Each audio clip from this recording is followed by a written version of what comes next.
My story, Chapter 6. Lonely Streets. I had been sort of a child bride, now I was sort of a child widow.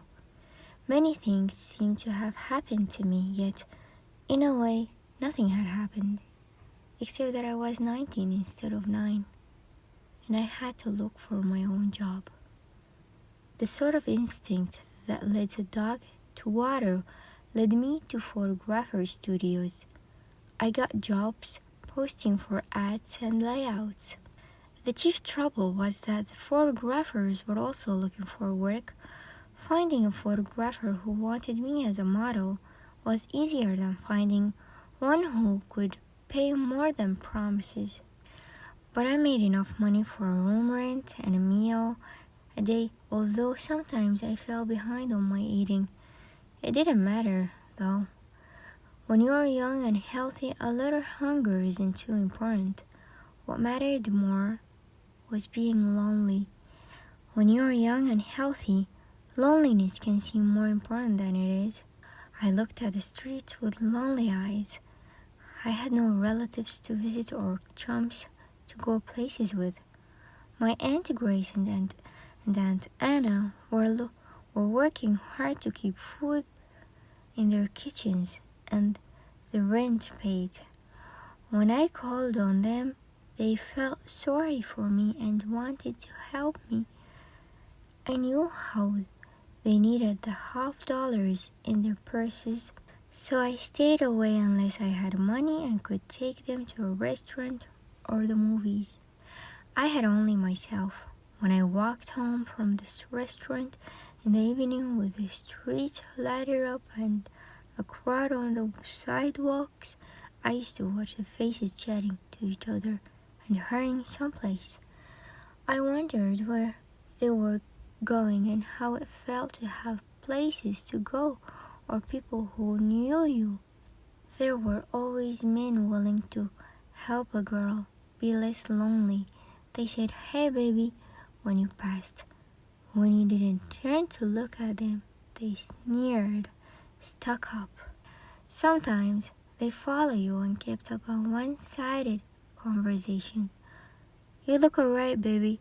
How about we drop in some place for a drink and a dance?"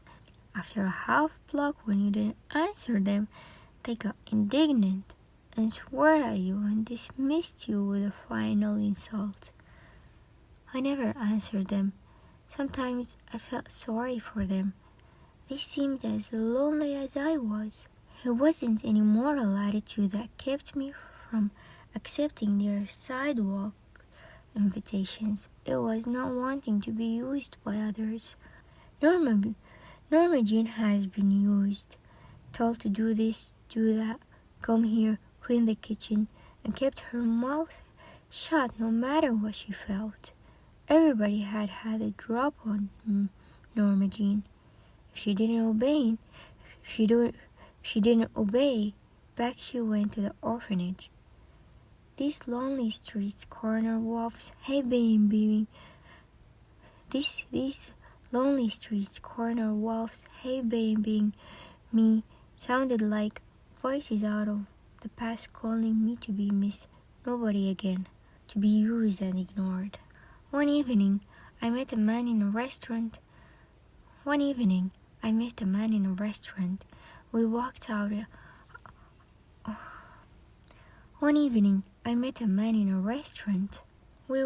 of the place together and he kept talking to me in the street. He was the first person who had talked to me for quite a while, and I listened eagerly.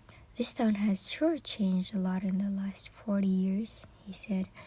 "Used to be Indians right where we are walking. All this was kind of a desert.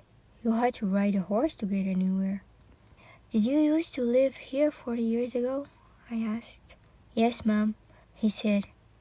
"How old do you think I am?" "About 60, I said.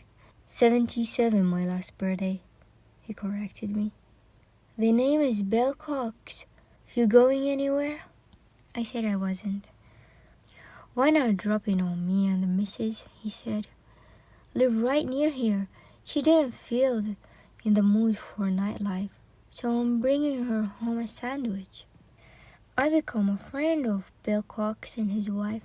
The three of us would walk together in the streets at night sometimes, but more often just Bill and I would promenade.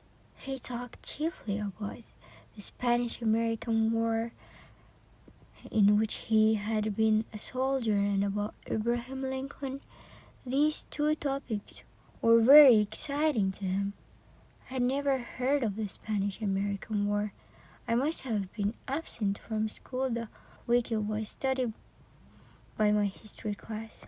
Bill Cox explained the whole war to me, its causes and all its battles, and also told me the life of Abraham Lincoln from his birth onwards.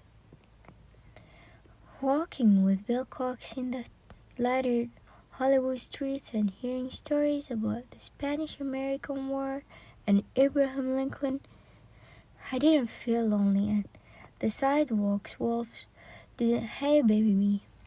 One evening, Cox told me he was going back to Texas. I'm feeling a little sick, he said. I'd hate to die any place except in Texas. He sent me a few letters from Texas. I answered them. Then a letter came from his wife saying Bill Cox had died in an old soldier's home in Texas.